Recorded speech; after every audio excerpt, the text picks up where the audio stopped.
The year is 1940, and the world stands on the edge of despair. Across the Atlantic, Europe burns.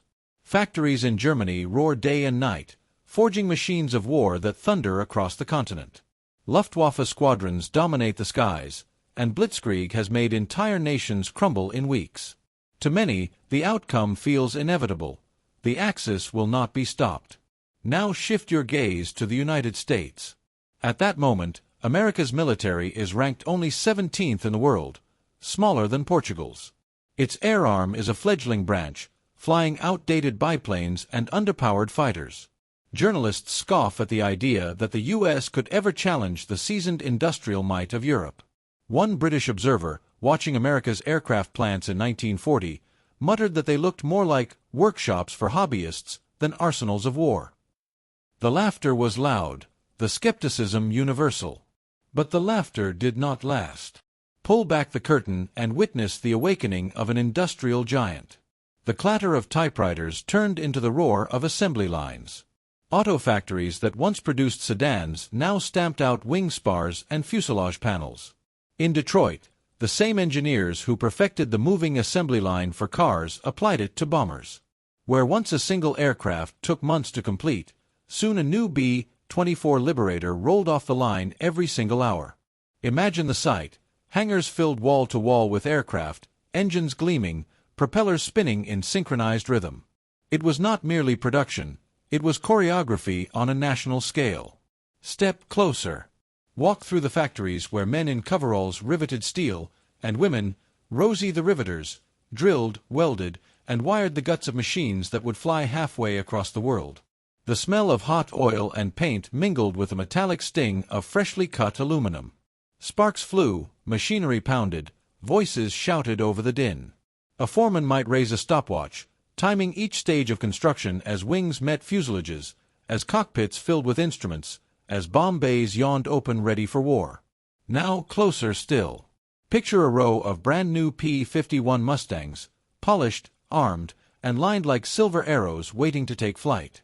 Across the Pacific, Japanese planners had never imagined America could produce fighters faster than they could be shot down.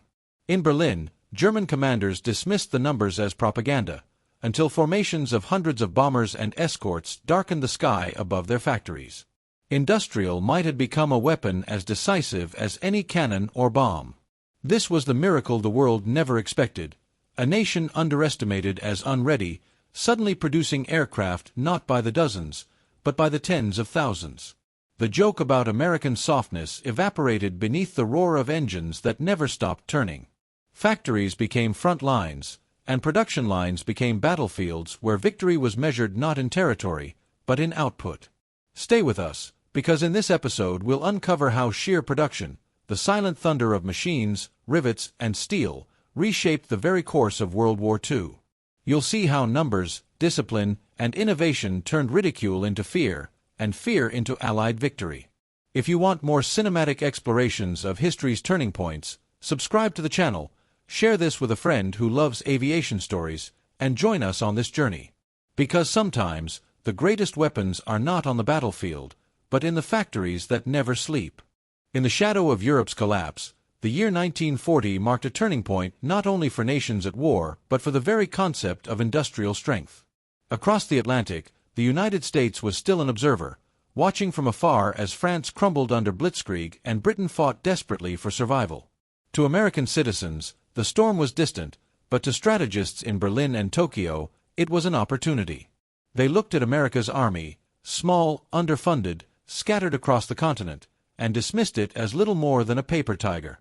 They looked at its aircraft plants, scattered workshops producing a trickle of trainers and outdated biplanes, and laughed at the idea that this nation could ever flood the skies with war machines. The numbers seemed to support their mockery. In 1939, the U.S. Army Air Corps possessed fewer than 2,500 aircraft, most of them obsolete. German factories, by comparison, were producing modern fighters and bombers by the thousands. Japanese planners boasted of Zero squadrons that could sweep any American design from the air. European observers described American production as chaotic, improvisational, and hopelessly small.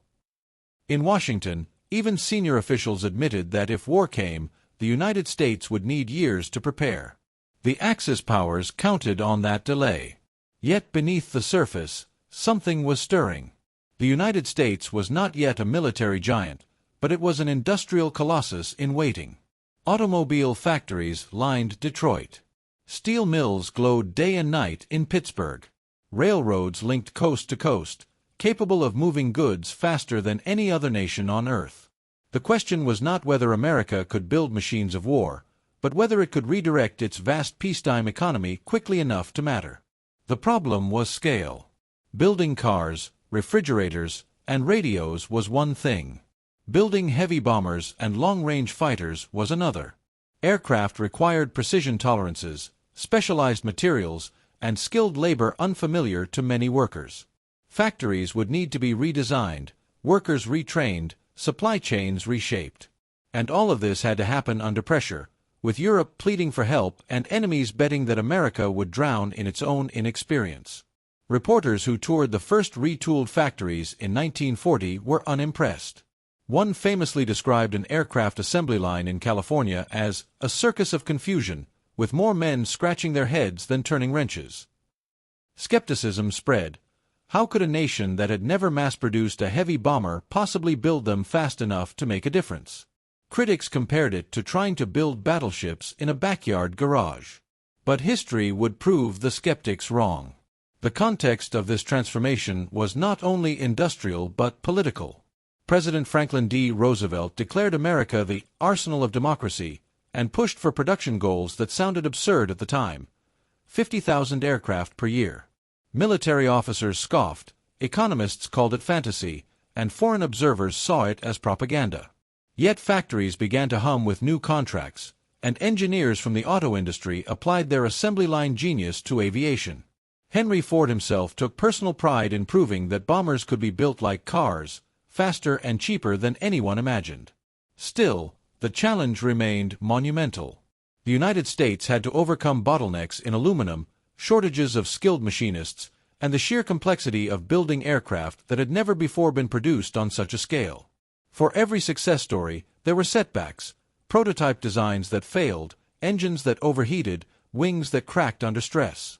Workers accustomed to stamping car doors struggled with the precision needed for aircraft rivets. Early models rolled off the line riddled with flaws, reinforcing the doubts of critics. And looming over all of this was time. Britain needed planes now. The Soviet Union, bleeding on the Eastern Front, begged for Lend-Lease shipments. Every month of delay cost lives and territory. The problem was not only whether America could produce enough, but whether it could do so before the Axis locked down victory. In this crucible, American aircraft production became more than an economic challenge. It became a test of national identity. Could a nation defined by consumer goods and comfort pivot into total war? Could ordinary workers, many of them women entering factories for the first time, master the delicate craft of aviation under pressure? Could assembly lines that once stamped out chrome bumpers now churn out engines for P-51 Mustangs? The skepticism of 1940 framed the challenge. An unready military, an inexperienced industry, a world convinced America was too slow, too soft, too distracted. The problem, in essence, was belief. The Axis believed America could not rise in time. Many Americans themselves doubted it. The challenge was not only to build planes, but to prove that speed, scale, and determination could be fused into something the world had never seen before. The stakes could not have been higher. If the gamble failed, if production sputtered and factories fell short, then Britain might fall, the Soviet Union might collapse, and the Axis might cement a global empire before American air power ever took wing. But if the gamble succeeded, if America could turn its industrial might into wings of steel, then the war could tilt, and history itself could be rewritten. It was this crucible, doubt against determination, ridicule against resilience, that set the stage for one of the greatest industrial transformations in history. And it was here, in the roaring factories of Detroit and the vast hangars of California, that the fate of the skies, and perhaps the war itself, would be decided. The central issue was not whether America had factories. It did. The question was whether those factories could transform overnight from consumer goods to instruments of war, whether workers who built cars and refrigerators could now build bombers and fighters in numbers that would change the course of a world conflict. The answer lay in the fusion of mass production, engineering ingenuity, and sheer industrial scale. The first foundation was the adaptation of the assembly line. Henry Ford's River Rouge plant in Detroit had long been a marvel of efficiency, turning out automobiles in endless streams. But airplanes were not cars. They demanded tighter tolerances, complex wiring, lightweight alloys, and aerodynamic precision. Skeptics claimed it was impossible to build them like Model Ts. Yet Ford proved them wrong at Willow Run, the factory that became legendary for producing the B-24 Liberator bomber. At its peak, Willow Run rolled out one finished bomber every 63 minutes. Imagine the sight, an endless line of fuselages inching forward, wings meeting bodies, engines being lowered into place by cranes, until a complete four-engine bomber emerged at the far end like clockwork. The second foundation was material science and logistics. Aluminum became as valuable as gold. Civilian production of cars was halted, their chrome and steel diverted into wings and propellers. Scrap drives became national rituals, with children collecting tin cans and mothers donating pots and pans to be melted down. In Pittsburgh and Cleveland, steel mills thundered without pause, feeding sheets of alloy into plants across the country. Railroad cars rattled day and night, carrying engines, propellers, and armament from coast to coast. The scale was staggering.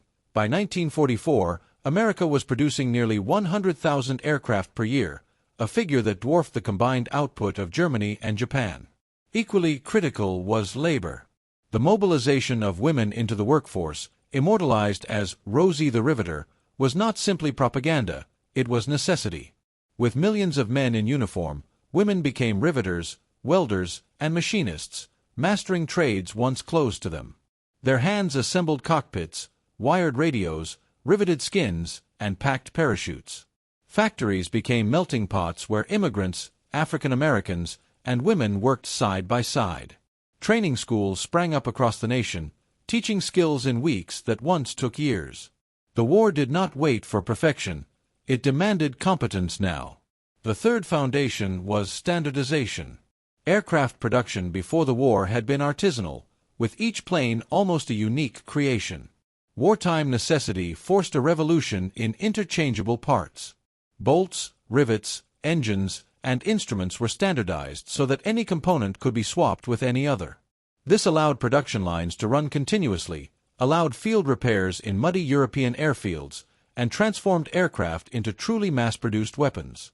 The P-51 Mustang, the B-24 Liberator, the C-47 Transport, all became symbols not only of design but of standardization that multiplied efficiency. Consider the comparison in output. In 1940, America produced barely 6,000 aircraft. By 1943, that number had leapt to nearly 86,000. Germany, under constant bombing and with limited resources, managed barely a third of that number. Japan, starved of raw materials, produced even less.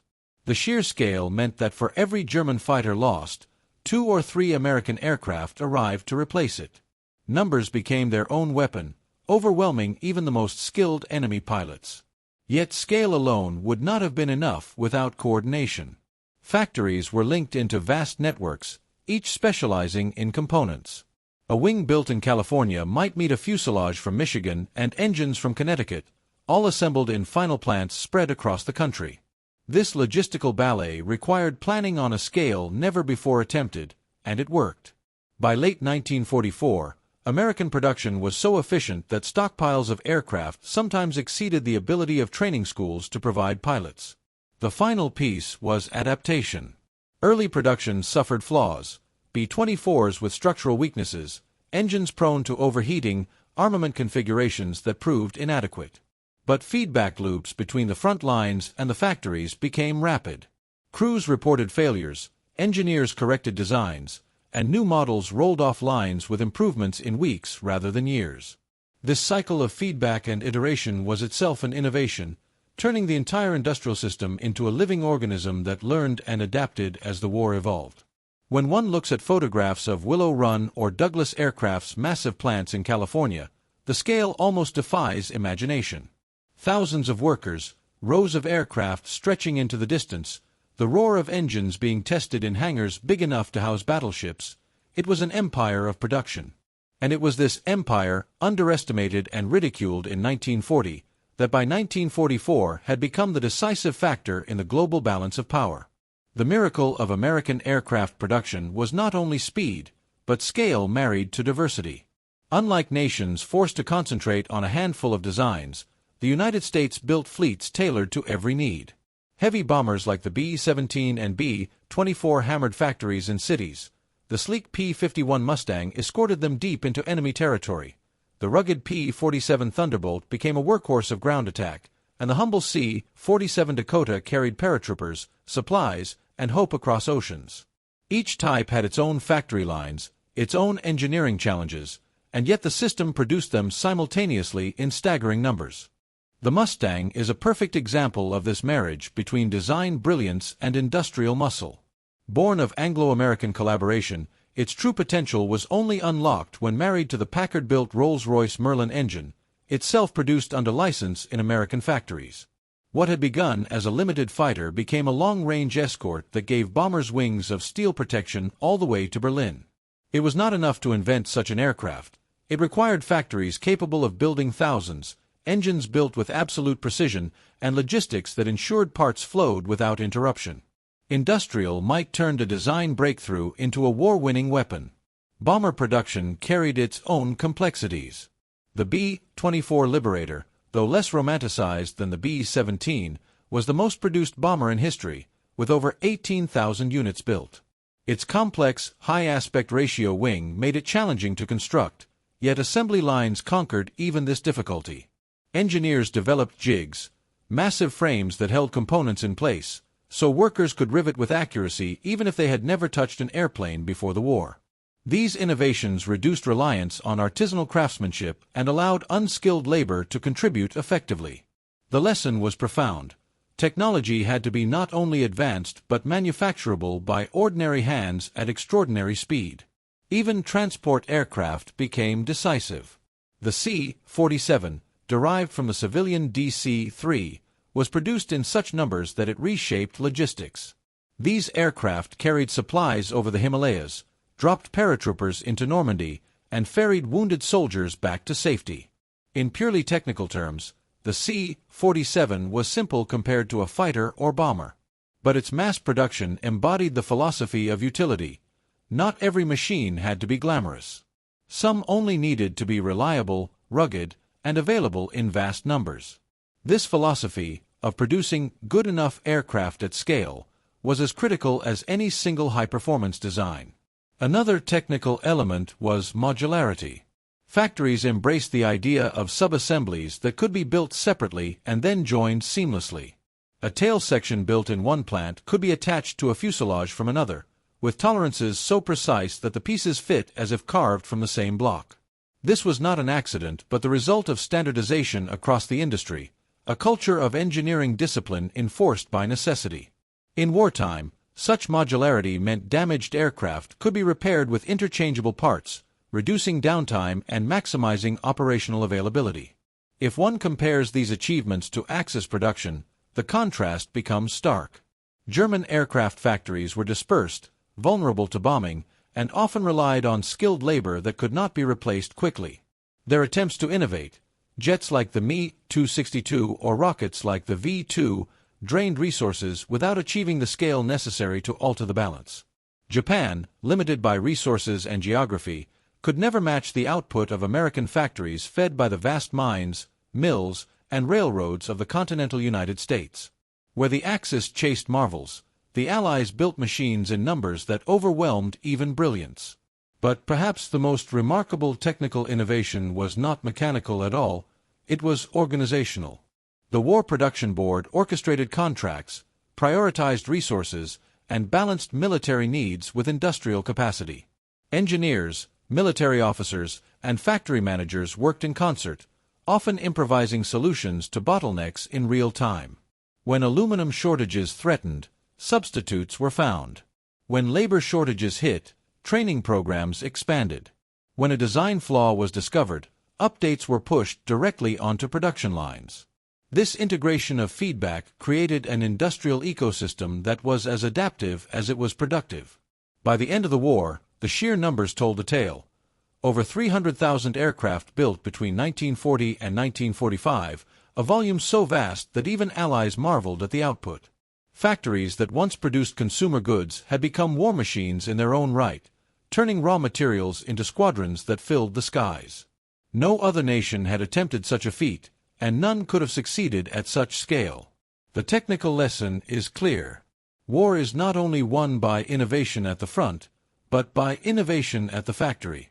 Designs must be producible, supply chains must be resilient, and workers must be empowered to master new trades with speed. America's aircraft industry in World War II embodied all three, and in doing so, turned ridicule into fear and fear into victory. The test of America's aircraft industry did not come in factory reports or government speeches, but in the crucible of battle. Numbers on paper had to become formations in the sky, and formations had to become victories over fields and cities thousands of miles from Detroit and Los Angeles. Each campaign became a measure of whether the gamble of mass production had truly worked. The first crucible came in the skies of North Africa. When Operation Torch landed Allied troops on the beaches of Morocco and Algeria in November 1942, American industry faced its baptism. Aircraft carriers ferried fighters across the Atlantic, but the real demonstration was the arrival of land-based bombers and transports. B-17 flying fortresses, built in Midwest plants and flown by crews who had trained in the American heartland, now took off from desert airfields to strike Vichy French and German positions. The C-47 transports proved their worth immediately, carrying supplies across rough terrain and evacuating the wounded. For Axis observers, the sheer presence of these machines was a shock. They had expected America's contribution to be modest, a trickle of planes and men. Instead, entire squadrons appeared almost overnight, as if conjured from thin air. From North Africa, the campaign surged into Sicily and then Italy. Here, the machinery of mass production flexed its muscle. The B-24 Liberator, rolling out of Willow Run in hourly rhythm, filled airfields with squadrons ready to strike German industry and supply lines across southern Europe. Reports from the Italian campaign describe airfields so crowded with liberators and fortresses that wings nearly overlapped, their aluminum skins gleaming under Mediterranean sun. To German pilots, the sight was unsettling. It seemed no matter how many bombers they destroyed, more arrived, fresh and fully equipped, replacing losses before they could matter. Yet the true measure of industrial power came in 1943 during the combined bomber offensive. Here, American production collided head-on with German air defenses. Every sortie over the Ruhr, every raid on Hamburg or Bremen, became a test not only of courage but of numbers. Germany could destroy dozens of bombers in a single day, but American factories replaced them within weeks. The Luftwaffe's strength, once unchallenged, began to fracture under the weight of endless attrition. German diaries from the period reveal a sense of despair: we shoot them down, but always more return. At the same time, the P-51 Mustang arrived on the scene, its long-range escort capabilities a direct fruit of American industry's ability to adapt quickly. Factories in California and Texas produced Mustangs in waves, their Packard-built Merlin engines gleaming with precision. Suddenly, bombers were no longer alone. The Mustang's sleek silhouette beside the lumbering fortresses symbolized the transformation. Industrial might had created not only mass but synergy, weaving different aircraft into a system that overwhelmed Germany's defenses. Consider the raids on Schweinfurt and Regensburg again, but now through the lens of production. The losses of August 1943 would have crippled any other air force. More than 60 bombers lost in a single mission, hundreds of crewmen dead or captured. Yet within months, American factories replaced them. Where Germany saw irreplaceable pilots vanish, America saw machines replaced almost as quickly as they fell. This imbalance of replenishment was not glamorous, but it was decisive. Wars of attrition are wars of replacement, and in that equation, American industry proved unbeatable. On the Eastern Front, the impact was just as profound.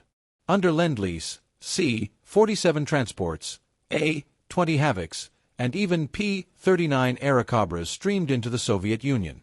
Soviet pilots joked that the Airacobra was a clumsy American toy, but they flew it nonetheless, using it to harass German armor and support Red Army advances. The C-47, known to Russians as the Dakota, became a lifeline, ferrying supplies through brutal winters. Each aircraft delivered eastward was a silent reminder that America's factories served not only its own military but its allies across oceans. The Pacific theater told a parallel story. The P-38 Lightning, with its distinctive twin tails, dominated the long ranges of the Pacific Islands. B-24 Liberators flew from island to island, pounding Japanese bases, while C-47s carried paratroopers into the jungles of New Guinea and the Philippines. Japanese planners, who had once believed the Zero fighter could dominate any foe, now faced swarms of opponents produced faster than they could be shot down. One Japanese officer admitted after the war, "We thought America would send ships and some planes. We did not imagine they would send entire skies." By late 1943, the verdict was clear. America's aircraft industry was not a sleeping giant, it was an avalanche. Every theater of war, from the deserts of North Africa to the snows of Russia to the jungles of the Pacific, bore the fingerprints of Willow Run, Douglas, and North American aviation. The laughter of 1940 had been drowned by the endless roar of engines, and the problem for the Axis was no longer whether America could build planes, but how they could possibly survive against the tide. By early 1944, the tide of war in the air had reached its most decisive test. The Allies had grown their strength, but the Luftwaffe remained a deadly obstacle. German factories still poured out fighters, and flak batteries still ringed every vital city. The question was whether the flood of American aircraft could break this resistance once and for all. The answer came in February during what history remembers as Big Week. For 7 days, the skies above Germany turned into a furnace. Hundreds of B-17s and B-24s lifted off daily from English airfields, their bomb bays packed with explosives aimed at aircraft factories and supply nodes. The roar of engines shook villages across East Anglia as wave after wave climbed into formation.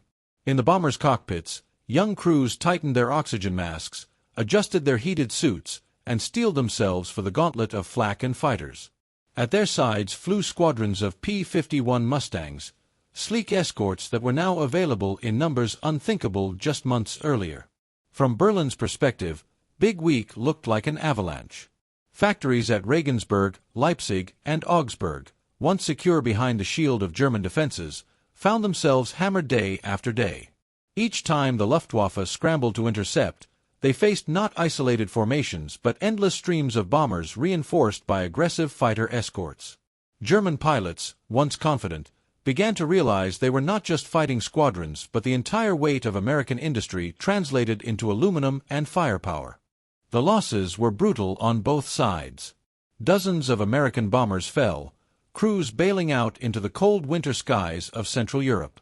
Yet by the week's end, the Luftwaffe had lost something it could never replace: experienced pilots. Aircraft could be built, though German factories strained under bombing, but pilots took years to train. America's strength was not only that it could replace planes swiftly, but that it could train and supply new crews in parallel. The Luftwaffe's reservoir of talent, once unmatched, bled away during Big Week, a wound from which it would never recover. The true impact of Big Week was not measured in tons of bombs dropped, but in the air supremacy it carved open for the future. With the Luftwaffe broken, the path was cleared for the most ambitious operation of the war, the invasion of Normandy. Here again, American aircraft production proved decisive. In June 1944, as dawn broke over the English Channel, thousands of ships carried men toward the beaches of France. But overhead, a greater armada of machines filled the skies. Squadrons of C-47 transports droned low, towing gliders heavy with paratroopers and equipment. The night before the landings, more than 13,000 paratroopers of the 82nd and 101st Airborne had leapt into darkness from American-built aircraft, their parachutes blossoming against the night sky. It was a spectacle of industrial might made flesh. Factories in California and Michigan had produced not just the planes, but the very means of delivering men into the heart of battle. At the same time, B-26 Marauders and P-47 Thunderbolts struck German strongpoints, bridges, and railways. Above them, Mustangs and Lightnings patrolled to ensure no Luftwaffe aircraft interfered. For German soldiers waiting on the beaches, the absence of their own air cover was more terrifying than the shells crashing around them. One officer later admitted, "We looked to the sky for our fighters, but there were none. Only the enemy filled the heavens." That absence was not chance. It was the direct result of the relentless, machine-like efficiency of American production that had overwhelmed Germany's capacity to respond. The scale of the aerial component of D-Day is difficult to overstate. More than 11,000 aircraft supported the operation, most of them American-built. In a single day, the arsenal of democracy proved that wars were no longer decided solely by divisions and tanks, but by the ability to dominate the skies with machines mass-produced across an ocean. Behind these triumphs lay the unseen rhythm of factories. At Willow Run, a new Liberator still rolled out every hour. At North American Aviation, Mustangs lined up on runways like silver arrows waiting to fly eastward. At Douglas plants, C-47s were turned out in such numbers that they seemed inexhaustible. Pilots joked that there's a new Dakota waiting for us every morning. That abundance was not just comfort, it was strategy. Losses, inevitable in war, no longer meant weakness. Replacement was the Allies' invisible weapon. Thus, by mid-1944, the ridicule of 1940 had been silenced. The world no longer questioned whether America could build planes. It now wondered how the Axis could survive against skies filled with them. The problem had shifted, not scarcity, but how to coordinate overwhelming abundance. For the Allies, that was a good problem to have. For the Axis, it was the beginning of the end. By the summer of 1944, the Allied strategy shifted toward the Reich's most vulnerable artery, oil. Tanks, trucks, and aircraft all depended on a steady flow of petroleum, and German reserves were concentrated in a handful of critical sites, most famously the Ploiești oil fields in Romania. To strangle the Wehrmacht, the Allies needed to strike there relentlessly, and once again, American industry supplied the means. The first attempt to hit Ploiești had come earlier, in 1943, with Operation Tidal Wave. Hundreds of B-24 Liberators flew from bases in North Africa, skimming low over the fields in a daring raid. The losses were horrific. More than 50 bombers shot down, many others limping home riddled with holes. German defenses were prepared, and the cost was staggering. Critics pointed to the mission as proof that America's industrial capacity was being squandered in reckless attacks. Yet the lesson was not that such raids were impossible. It was that they demanded persistence, and persistence required replacement. Here, the strength of mass production revealed itself again. Even after such catastrophic losses, the squadrons were re-equipped within weeks. Willow Run's assembly lines ensured that for every bomber destroyed, another took its place. Aircrew replacements arrived, trained on machines identical to those lost, their systems standardized so that no time was wasted adapting to unfamiliar cockpits. The very scale of production turned disaster into delay rather than defeat. By mid-1944, the raids intensified. American bombers returned to Ploiești again and again, now with better tactics, heavier escorts, and more precise coordination. P-51 Mustangs, in swarms, carved corridors through German fighters, while P-38 Lightnings dove on flak positions.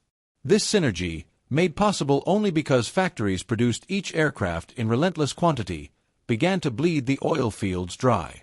Storage tanks erupted in fireballs, pipelines ruptured, and refineries collapsed under tons of explosives. The consequences for the German war machine were immediate and brutal. Tank divisions stalled for lack of fuel. Luftwaffe squadrons were grounded, their jets and fighters idle not because of mechanical flaws but because their tanks were empty. Diaries from German officers speak of armored columns abandoned by the roadside, crews forced to march while their panzers stood useless. The Wehrmacht's famed mobility, the heart of Blitzkrieg, was crippled not by enemy tanks but by enemy bombers produced thousands of miles away. The raids on synthetic fuel plants deep inside Germany compounded the crisis. At Luna, at Merseburg, at Politz, waves of B-17s and B-24s dropped tons of bombs until production plummeted. In 1944 alone, German fuel output fell by more than 50%, and by early 1945, Some fighter units received only enough gasoline for a single hour of flight training per month. Contrast this with the Allies, whose logistical chains swelled with C-47 transports ferrying supplies, and whose armored divisions advanced with secure fuel stocks delivered across the Channel. Industrial imbalance had become strategic imbalance. The Ploiești campaign also underscored the adaptability of American production. When losses demanded more long-range bombers, factories increased output. When tactics required fighters with drop tanks to extend their range, industry responded by churning out modifications at scale. The war in the air became a dialogue between battlefield needs and factory responses, a feedback loop accelerated by the sheer capacity to produce, modify, and replace. Perhaps most striking was how American aircraft enabled not only destruction but sustainment. While B-24s burned oil fields, fleets of transports kept Allied armies mobile. The Red Ball Express in France, supplied in part by airlifted spares and fuel, contrasted sharply with German shortages. At every level, from grand strategy to squad-level logistics, aircraft built in American plants reshaped the rhythm of war. By late 1944, the results were undeniable. German counterattacks, such as those launched in the Ardennes during the Battle of the Bulge, faltered as fuel reserves dwindled. Desperate attempts to seize Allied supplies became acts of necessity, not choice. Pilots who once boasted of the Luftwaffe's dominance now sat idle, their machines useless without gasoline. Industrial might had accomplished what no single battle could. It had starved an army of the very fuel that made it dangerous. For the men flying those missions, the technical triumph was often overshadowed by the human cost. Crews wrote of skies filled with black smoke, of firestorms consuming entire refineries, of the eerie glow of burning oil that lit the night like a false dawn. Yet they also knew that every bomb dropped meant fewer German tanks rolling toward Allied lines, fewer fighters rising to challenge them in the sky. In this grim arithmetic, mass production became not only a weapon but a shield, saving lives on the ground by destroying fuel above it. Thus, the oil campaign proved the ultimate demonstration of America's industrial might. It showed that a nation capable of producing aircraft in numbers beyond imagination could translate that production into strategic outcomes that reshaped the war. Where Blitzkrieg had once relied on speed and fuel, it now found itself bogged down, starved, and beaten. And at the heart of that transformation were the factories, the workers, and the endless stream of machines that never stopped coming. As 1944 gave way to 1945, the German Reich was staggering, but it was not yet finished. The Allies knew the final blows had to come from every direction, on the ground, across the seas, and most decisively, in the skies. It was here that the true weight of American aircraft production revealed itself in its starkest form, not merely as a weapon of battle, but as the relentless, unyielding pressure that smothered an enemy already gasping for air. One striking demonstration came not in attack, but in supply. In September 1944, as Allied troops advanced into the Netherlands during Operation Market Garden, hundreds of C-47 Dakotas filled the sky. They carried paratroopers, weapons, and supplies into contested zones, their formations stretching from horizon to horizon. Though the operation itself faltered on the ground, the air component showed the flexibility of industrial abundance. Thousands of transport aircraft, produced in factories only a few years earlier, could be deployed at will, reinforcing or supplying entire armies. That capability reached its peak in December, during the Battle of the Bulge. Caught by surprise in the Ardennes, American troops faced encirclement and shortages. 4 days, bad weather grounded Allied planes. But when the skies cleared, swarms of C-47s and gliders carried food, ammunition, and fuel directly into besieged Bastogne. Simultaneously, P-47 Thunderbolts and P-38 Lightnings strafed German convoys, while bombers hammered rail lines feeding the offensive. What saved the surrounded American forces was not only their grit, but the sheer ability of industry to project supplies and firepower faster than the enemy could cut them off. Factories in Michigan and California had, quite literally, extended lifelines into the frozen Ardennes. In February 1945, the full weight of that production turned toward Dresden.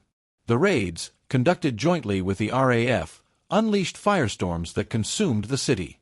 For American crews, Dresden symbolized the paradox of their mission: Precision bomb sights and disciplined formations were meant to cripple infrastructure, but the result was an inferno that burned civilians alongside factories. Survivors on the ground described apocalyptic scenes: streets ablaze, oxygen sucked from shelters, entire neighborhoods flattened. For the men in the bombers, the view was surreal, a vast city dissolving beneath smoke and fire. Whether one judged it as military necessity or moral catastrophe, Dresden demonstrated the raw scale of destruction that mass production made possible. Soon after, Berlin itself became the target. By March and April, the German capital was already in ruins, yet waves of B-17s and B-24s continued to pound its rail yards and industrial remnants. The Luftwaffe, once the pride of Germany, rose only in fragments, squadrons flown by boys barely trained, or by veterans with too little fuel for meaningful combat. Escorting P-51 Mustangs cut down what little resistance appeared. American gunners often fired fewer rounds, not because their weapons had lost their edge, but because there were simply fewer enemies to shoot at. It was the silence of exhaustion, the final proof that production had crushed attrition. Even as Germany collapsed, American industry did not slow. New bombers still rolled off lines, new fighters ferried across the Atlantic. Stockpiles of aircraft exceeded the pace of combat losses. In England, airfields overflowed with machines, many of which never even saw battle before the war ended. This overproduction was no accident. It was strategy, a guarantee that the Allies would never again be caught unprepared. For the Luftwaffe, the end was both sudden and inevitable. Fuel shortages grounded entire units. Pilots who had survived years of combat sat idle, their aircraft useless. The miracle weapons promised by Hitler, the jet-powered Me-262, the rocket-driven V-2, came too late and in numbers too small to matter. Against the avalanche of American aircraft, these marvels were like pebbles tossed at a flood. The collapse of German air power also sealed the fate of its armies. With skies stripped bare of defense, every train, convoy, and retreating column became a target. P-47 Thunderbolts earned their reputation as the soldier's best friend, strafing enemy armor and artillery with ruthless efficiency. In the final months, American ground troops advanced not only with their own strength, but with the invisible shield of endless aircraft overhead, machines birthed in factories thousands of miles away. When the war ended in May 1945, the numbers told a story that words alone could not capture. American industry had produced more than 300,000 aircraft in 5 years: fighters, bombers, transports, reconnaissance planes, an output dwarfing that of every Axis nation combined. The skies over Europe had become highways of American machines, each one a product of assembly lines once ridiculed as impossible. The laughter of 1940 was buried under rubble, drowned by engines, erased by contrails that stretched from England to Berlin. For the men who had flown them, the memory was bittersweet. Many returned home to quiet lives, their war machines scrapped or parked in desert graveyards. Others carried scars, physical and unseen, reminders of missions flown through flak and fire. Yet they all knew that their survival and ultimate victory had been made possible not just by courage, but by the hands of millions who riveted, welded, and assembled in factories that never slept. Thus ended the greatest case study in industrial warfare the world had ever seen. America's aircraft production had not simply supplied a war, it had turned the tide of one. When historians compare the air power of World War II, the starkest contrast is not between aircraft designs themselves, but between philosophies of production. The United States, with its sprawling industrial base, embraced scale and standardization. Germany and Japan, constrained by resources and doctrine, pursued performance and innovation at the expense of quantity. In this divergence lay both victory and defeat. Take Germany first. The Luftwaffe entered the war with technological superiority. The Messerschmitt Bf-109 was agile, the Ju-87 Stuka precise, and later the Focke-Wulf 190 formidable. German engineers were brilliant, often pushing aerodynamics and engines to cutting-edge limits. Yet their system relied heavily on skilled labor and artisanal methods. Factories produced aircraft in smaller batches, with variations between models that complicated maintenance and slowed output. The result was excellence in design but weakness in sustainability. A downed pilot and a destroyed fighter represented years of irreplaceable effort. America, by contrast, built for replacement. The P-51 Mustang may have matched or outclassed German fighters, but its true strength was that thousands could be produced, flown, and maintained without crippling bottlenecks. Losses that would devastate the Luftwaffe were, for the U.S., tragic but tolerable. Factories ensured another wave of machines would arrive within weeks. This resilience turned attrition into a weapon, one Germany could not counter. Japan faced a different dilemma. Its Zero fighter stunned the Allies in 1941 with its range and maneuverability. But it was fragile, lacking armor and self-sealing fuel tanks, sacrifices made for performance. More critically, Japanese industry could not sustain mass output. Shortages of aluminum and skilled labor meant that by 1944, Japan struggled to replace losses, and pilots often flew outdated or poorly built aircraft.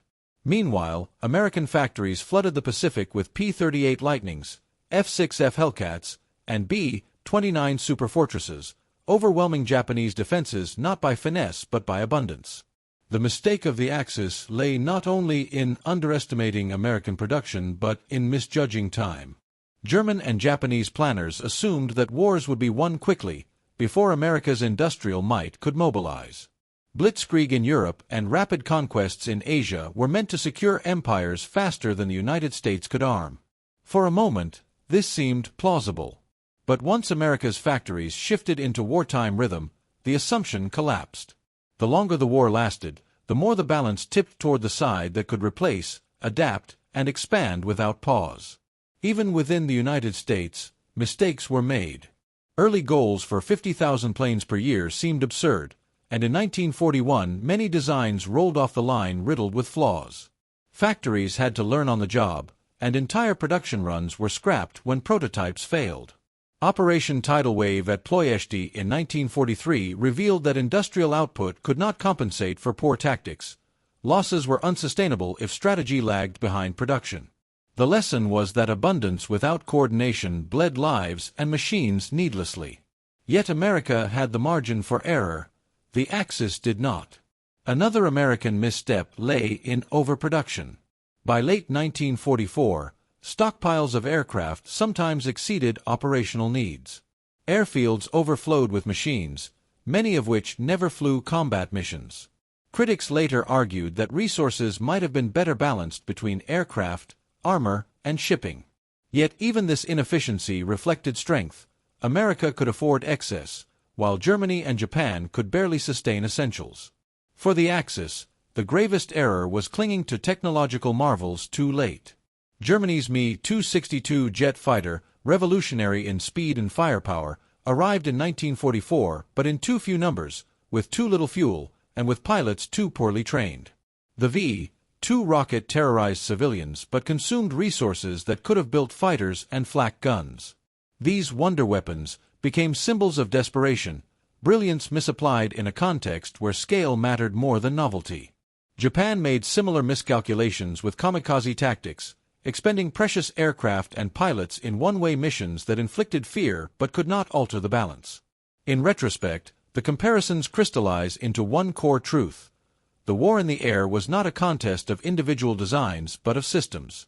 Germany and Japan built impressive aircraft but lacked the industrial ecosystems to sustain them.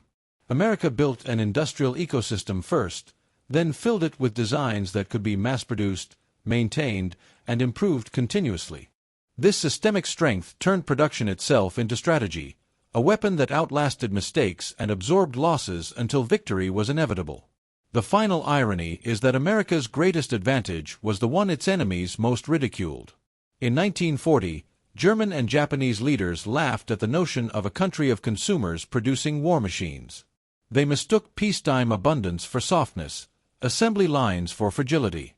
But those same assembly lines, once ridiculed, became the decisive factor. What looked like weakness was in fact latent power, waiting only to be mobilized. By the time the Axis realized the error, it was too late. Thus the story of American aircraft production is as much about mistakes avoided as mistakes made. The U.S. made errors but had the margin to correct them. The Axis made errors they could never recover from. And in the crucible of attrition, it was this asymmetry, between abundance and scarcity, between flexibility and rigidity, that decided who controlled the skies. The thunder of American aircraft did not fade with the guns of 1945. The legacy of this industrial miracle lingered long after the last bombs fell, reshaping not only the outcome of World War II but the very architecture of modern warfare, industry, and geopolitics. The war in the air ended, but its consequences rippled forward into the Cold War and beyond, a testament to what happens when a nation's factories become as decisive as its armies. The most immediate consequence was strategic collapse for the Axis. Germany and Japan had built war machines predicated on short campaigns and decisive strikes. Once the United States demonstrated that it could produce aircraft faster than they could be destroyed, the Axis strategy unraveled. Every Panther tank immobilized for lack of fuel, every Me-109 grounded for want of spare parts, every convoy bombed from the sky was evidence of an industrial war lost. The blitzkrieg had been fast, but America's production was inexhaustible, and in the long run inexhaustibility wins. The human consequences were equally profound. The mobilization of millions of workers, men and women, immigrants and African Americans, into the factories of Boeing, Douglas, North American, and Ford reshaped the American workforce.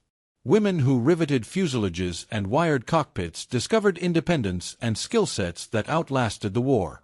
Though many were pushed out of jobs when peace returned, the memory of their contribution fueled post-war movements for gender equality. For black workers who migrated north to join the aviation boom, wartime industry opened doors that began to challenge segregation, planting seeds of the civil rights struggles to come. Industrial might was not only a military weapon, it was a social revolution. At the technological level, the lessons of aircraft production became the blueprint for future industries. Standardization, modular assembly, and rapid feedback from battlefield to factory became cornerstones of modern manufacturing. The same principles that allowed a bomber wing to be riveted in Detroit and attached to a fuselage in California reappeared in post-war automobile plants, electronics factories, and eventually in the computer industry. In many ways, Silicon Valley's rise owed something to Willow Run's discipline. For aviation itself, the consequences were enormous. The P-51, B-29, and C-47 not only won battles but set benchmarks for design philosophy. Range, reliability, and scalability mattered as much as raw performance. The shift toward jets after 1945 did not erase this lesson. In fact, it amplified it. The Korean War and later the Vietnam War showed again that numbers, logistics, and standardization remained decisive.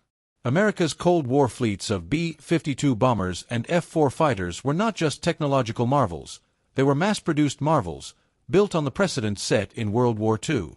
The political consequences of this industrial triumph cannot be overstated. The Soviet Union, watching from the ruins of Berlin, grasped that future wars would be decided not just on the battlefield but in the factory. The Cold War became an arms race of production as much as of design.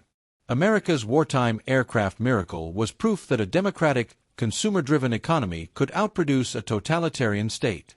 For decades, this lesson deterred Soviet aggression, for they knew the United States could mobilize industry on a scale no rival could easily match.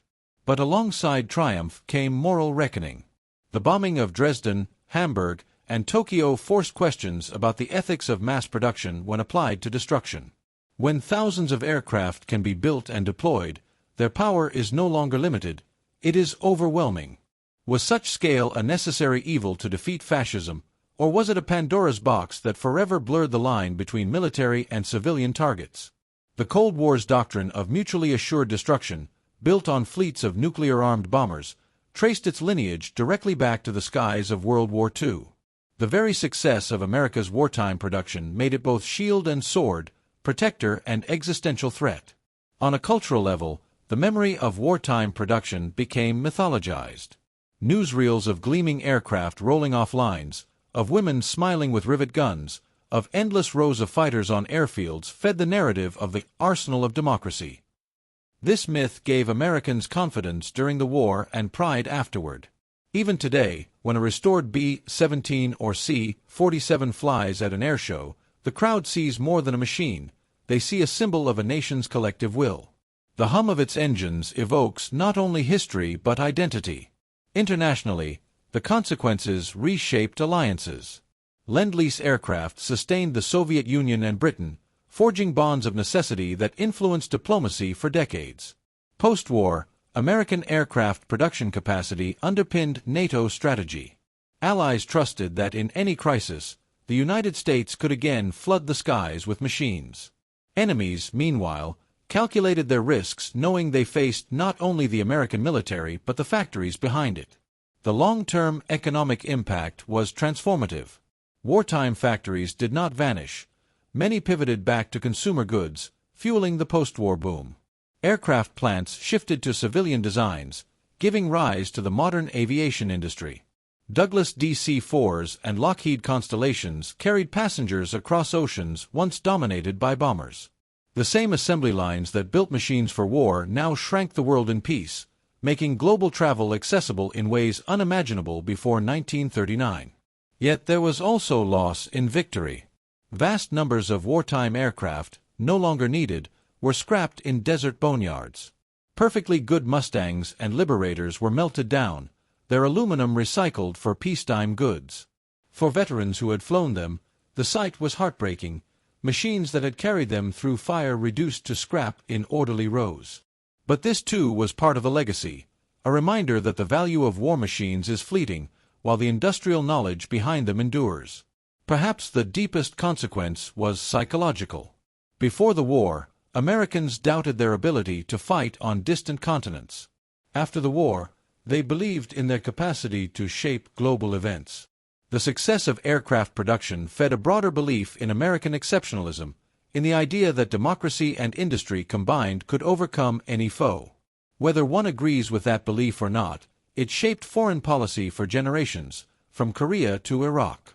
In the end, the industrial miracle of American aircraft production was not only about machines, it was about transformation. It turned ridicule into respect, scarcity into abundance, fear into confidence. It showed that wars are not won only in trenches or cockpits, but in the ceaseless rhythm of assembly lines. Its long-term impact was not just victory in 1945, but the creation of a world where air power, mass production, and industrial mobilization became permanent pillars of modern conflict. The skies of 1945 fell silent, but the echo of factories never truly did. The story of America's aircraft production in World War II is one of the greatest reversals in history. In 1940, the world saw the United States as unprepared, slow, and naive. By 1945, the same world watched in awe as squadrons of American planes filled every sky, as bombers struck the heart of the Reich, as transports fed armies across oceans, and as fighters cleared the heavens of opposition. What began as ridicule ended as revelation. The arsenal of democracy was not just a slogan, it was a reality forged in steel, rivets, and relentless will. The first lesson is that war is won as much in factories as in battlefields. Germany and Japan gambled on short wars, on speed and shock, underestimating America's ability to mobilize. They misread assembly lines as weakness, mistaking consumer culture for softness. Yet those very assembly lines became the decisive factor, turning out machines faster than losses could be inflicted. The lesson is timeless. Industrial resilience is as vital as military brilliance. The second lesson is adaptation. America stumbled at first. Designs were flawed, tactics misguided, and missions costly. But unlike its enemies, the U.S. had the margin to learn, correct, and improve. Each setback was absorbed, each failure adjusted for, each lesson transformed into new models and better strategies. This cycle of error and correction became as powerful as any bomb load. It teaches us that strength is not perfection but persistence. The third lesson is social. Factories did not run themselves. They were powered by millions of ordinary Americans, women, immigrants, African Americans, who welded, riveted, and assembled with a determination equal to the soldiers on the front. Their work blurred lines of class and gender, shifting society in ways that outlasted the war. The arsenal of democracy was not only aluminum and engines, it was people discovering that their collective effort could move history. The final lesson is moral. To build aircraft in such numbers was to unleash a power almost beyond control. Dresden, Hamburg, Tokyo. These names remind us that industrial might, once mobilized, can devastate not only armies but civilians. Precision promised by technology often dissolved in the chaos of war. This duality, the ability to liberate and the capacity to destroy, remains the shadow of mass production in war. It warns us that power must be wielded with humility, lest victory come at costs we cannot justify. Standing in a museum today, beneath the wings of a restored C-47 or P-51, the silence carries weight. These machines once roared across skies filled with death and hope. Now they rest as relics, their rivets gleaming, their fuselages whispering of an age when a nation's factories became its most powerful weapon. The laughter of 1940, the doubt and derision, are gone. In their place remains a truth carved into history, that the sheer industrial might of American aircraft production turned the tide of the greatest war the world has ever known. And so the conclusion is simple but profound.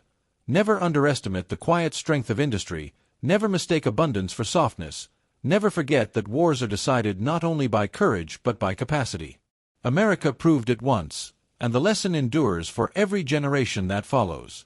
If you've stayed with us through this journey, from the ridiculed workshops of 1940 to the skies filled with contrails in 1945, I invite you to keep exploring history with us. Subscribe to the channel for more cinematic investigations into the battles, machines, and decisions that shaped our world. Share this video with those who love aviation and history, and let us know in the comments what lessons you think still matter today. History is not just about the past, it is the blueprint of our future. And together, we'll keep its echoes alive.